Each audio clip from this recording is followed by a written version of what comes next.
There's a new business rolling in a Columbia Soda City market. Jessica Faulkner's 1955 Chevrolet has always been a work truck, but she's given it new life in the floral business. It was a work truck back in the 50s and the 60s, and it sat around for a long time waiting for someone to redo it. I saw something very similar on Instagram, and I just thought it was like something like this would be great in Columbia. There wasn't anything like it, and so I just kind of went for it. It brings a lot of people joy to come buy flowers from the truck. They're just happy, and people love the experience, and that's why I do it. Despite Faulkner's clear vision for a business, finding the right vehicle didn't prove easy.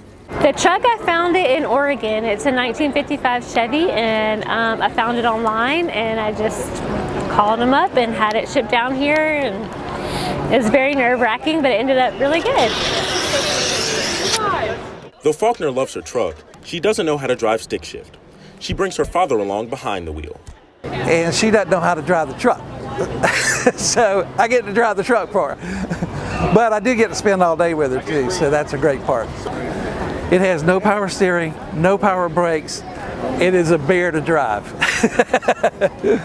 Aside from Faulkner's business, the truck also reminds people of happy memories. A lot of people reminisce about the fact that they used to drive one. One guy earlier said, "Yeah, man, I used to go to church in one of those things with my grandfather." Well, of course, I was born back in the day, and my dad had older cars, and I remember riding in them. I remember driving my sister around when there was no such thing as seatbelts, and I'd say, "Okay, sissy, get behind my shoulder, I'm driving," and she'd stand up right behind my shoulder, so if I had to stop, I could put my elbow out.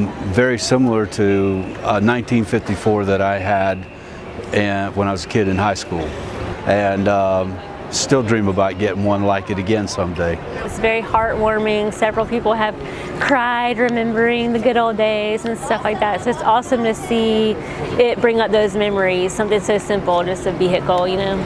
It's just something about the old cars, the way they were built, the way they look, that I treasure. While it strikes a chord with older folks, the truck appeals to younger fans as well. I love it. I like its colors. It's shiny, and I would buy it with as much money as I can. With brightly colored flowers and a brightly colored truck, Jessica Faulkner is brightening up Columbia one flower at a time. Reporting for SIPA TV, I'm Caleb Daniels.